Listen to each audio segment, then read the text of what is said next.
Hai sahabat literasi, Broto di sini. Saya mau berbagi pengalaman sebagai guru pedalaman yang pernah saya alami selama 1 tahun. Pengalaman ini sungguh sangat berharga dan begitu membekas di hati dan pikiran saya. Untuk itu, saya akan membagikan ceritanya di video kali ini. Saya tidak bermaksud apa-apa, namun ini dikarenakan saya yang sedang merindukan mengajar di depan anak didik saya. Mau tahu kelanjutannya? Simak terus sampai habis.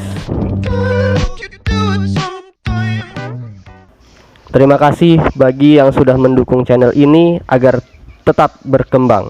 Dan bagi kalian yang ingin tahu informasi atau hal-hal menarik lainnya seputar pendidikan dan bahan ajar bahasa Indonesia, silakan subscribe channel ini agar tidak ketinggalan informasinya ya. Oke. Mendidik adalah sarana untuk menjadikan masa depan generasi penerus bangsa menjadi cemerlang.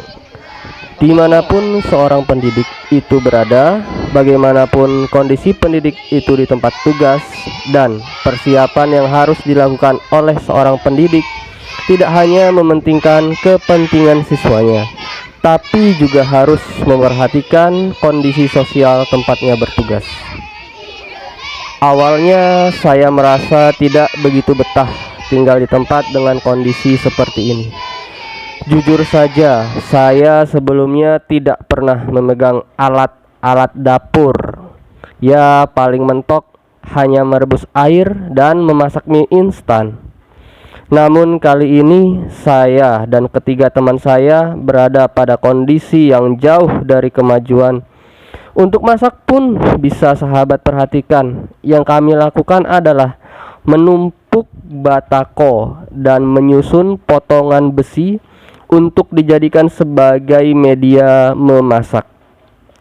Sangat sulit bagi saya untuk membuat api dari kayu bakar. Bahkan saya dengan teman saya ini pun harus bergantian mengipas kayu bakar supaya tetap menyala bara apinya itu. Saat itu saya belum mengenal lingkungan dan warga sekitar, sehingga masih kewalahan untuk memasak dikarenakan kompor belum tersedia. Maklumlah, modal awal kami belum kami gunakan untuk membeli kompor, karena kami mengira bahwa ada kompor yang disediakan tempat kami tinggal.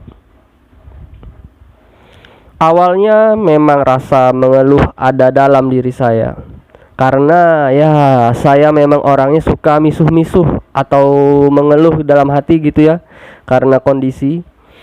Namun lambat laun saya mulai terbiasa dengan kebiasaan ini. Setiap pagi saya dan teman saya pergi untuk mengambil air di parigi atau sumur yang letaknya tidak begitu jauh dari rumah kami. Itu kalau kondisi air sumur masih banyak. Tapi jangan harap kalau musim kemarau kami harus menunggu selama setengah jam supaya air di dalam sumur naik ke permukaan dan bisa kami ambil dengan timba. Selain itu, keadaan anak-anak murid saya dan teman saya yang satu sekolah sama sekali belum, ya, murid-murid saya ini sama sekali belum menguasai ilmu dasar matematika seperti tambah, kali, kurang, bagi, seperti itu. Teman saya ini adalah guru matematika dan heran dengan anak-anak ini karena belum paham dengan matematika dasar. Tidak hanya itu, untuk bahasa Indonesia pun mereka belum sepenuhnya tahu tentang frasa, kata hubung, kata sifat, struktur kalimat, dan sebagainya. Sehingga saya menyepakati dengan teman saya ini untuk membuka jam tambahan pada pagi hari sebelum mereka masuk sekolah. Ya, daripada mereka bermain atau pergi ke hutan, lebih baik mereka kami ajak untuk belajar bersama di rumah kami. Pernah suatu ketika saya ingin menggunakan media untuk menunjang pembelajaran menganalisis isi cerita pada karya fiksi. Saya gunakan notebook kebanggaan saya ini untuk anak-anak menonton video sebuah film layar lebar. Maka dari itu, pada malam harinya saya sudah mempersiapkan untuk mengecas notebook ini sehingga dapat digunakan untuk anak didik saya menonton videonya.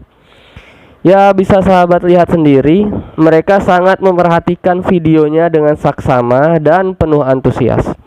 Bagaimana menurut sahabat literasi? Lebih gampang mengajar di kota atau di pedalaman? Tulis di kolom komentar ya. Tapi sayangnya setelah itu notebook saya malah rusak di bagian lampu screennya. Bisa menyala tapi tidak terlihat tampilan screennya. Ya, kalau ingin melihat screennya, saya waktu itu terpaksa menyenteri atau saya gunakan senter ya untuk melihat screennya itu. Dan di sini tidak ada tempat untuk servis notebook. Ya sudahlah, tidak apa-apa. Nanti saya akan minta tolong teman saya yang ada di penempatan lain untuk memperbaikinya. Tapi saya senang bisa membuat anak-anak didik saya untuk bisa menonton film layar lebar walaupun dengan keterbatasan media. Oke, sekarang kita intip kegiatan di dalam kelas saat pembelajaran berlangsung. Ini adalah ketika mereka sedang melaksanakan ujian semester ganjil tahun ajaran 2016-2017. Lembar kerja dan lembar jawabannya yang mereka gunakan adalah lembar kertas yang penuh perjuangan untuk mencetaknya. Kenapa? Bisa sahabat literasi bayangkan ya. Karena saya dan teman saya beserta guru dan kepala sekolah harus menumpang di rumah Koko Set untuk mencetak lembar kerja dan soal untuk siswa. Ini dilakukan ibu kepala sekolah saat malam hari dan selesai sampai dini hari untuk menyetaknya. Bisa sahabat perhatikan pusingnya anak-anak saat mengerjakan soal ya kan? Padahal saya memberikan soal yang sangat mudah dan itu soal-soalnya sudah pernah saya berikan saat pembelajaran. Ya, tapi tenang saja, mereka akhirnya mendapat nilai yang bagus kok. Oke, percaya dengan saya ya. Itu tadi saat anak-anak mengerjakan soal tertulis. Dan pada minggu berikutnya anak-anak didik melaksanakan ujian praktek mata pelajaran kesenian. Mereka diminta untuk memilih lagu wajib untuk dinyanyikan di depan kelas. Ya, anak didik diminta untuk memilih salah satu lagu wajib. Saya berkesempatan untuk mengambil video untuk mengabadikan momen ini. Dan mereka bisa sahabat dengar sendiri ya, memiliki logat orang timur yang khas. Itu adalah keunikan mereka. Lalu ada satu siswa yang sangat mencuri perhatian saya. Baru di sini saya melihat siswa yang menyanyikan lagu Indonesia Pusaka sampai menangis ketika sampai pada lirik dibuai dibesarkan bunda. Nah, bisa dilihat ya videonya sebagai berikut.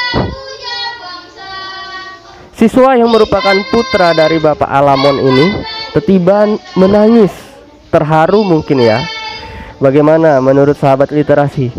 Apakah masih ada yang sangat mendalami saat menyanyikan lagu wajib seperti siswa satu ini?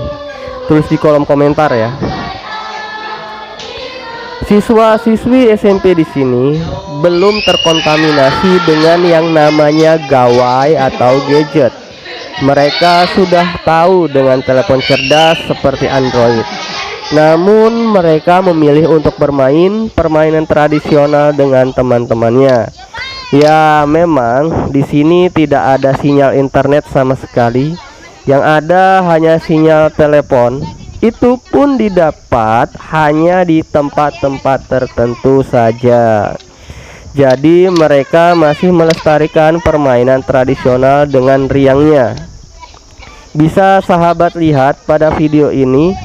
Ya, saya merasa masuk ke masa kecil saya dahulu yang sedang memainkan ini. Tapi tunggu dulu, ada satu permainan tradisional khas di daerah ini, yaitu kalabembang. Bisa sahabat lihat videonya di sini. Permainan ini dimainkan dengan cara menggunakan sebuah yang namanya buah besi ya. Menurut anak-anak ini, mereka menyebutnya dengan buah besi. Buah ini berbentuk pipih seperti batu yang pipih itu ya. Dan dimainkan dengan cara menggunakan kaki seperti menyepak bola ya. Buah besi ini disepak seperti menyepak bola. Dan kalau menurut saya permainan ini lebih mirip dengan bermain kelereng atau gundu. Adakah di daerah sahabat yang memiliki permainan seperti ini? Atau ada permainan tradisional khas di daerah sahabat? Pasti menarik ya jika dimainkan bersama teman-teman. Sungguh sangat beruntung saya dapat memberikan sedikit manfaat untuk mereka. Dan sekarang mereka sudah duduk di kelas 1 SMA. Ada beberapa dari mereka yang melanjutkan SMA di luar. Tidak sedikit juga mereka melanjutkan SMA di kampung itu. Rasanya tidak akan pernah habis untuk menceritakan pengalaman ini kepada sahabat semua. Sebagai guru, saya tergerak jika ada anak-anak yang belum mengenyam bangku sekolah karena disebabkan oleh banyak faktor tentunya ya. Sejatinya guru adalah profesi yang berasal dari panggilan jiwa. Saya yakin pasti sahabat literasi juga ingin memajukan generasi emas Indonesia dengan cara tersendiri. Semoga bermanfaat dan menambah semangat juang bagi sahabat literasi yang menonton video ini. Akhir kata, ing ngarso sung tulodo, ing madya mangun karso, tut uri handayani. Selamat Hari Pendidikan Nasional. Salam literasi. Sampai jumpa pada video selanjutnya.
Buah apa? Kombi. Kombi apa? Loro.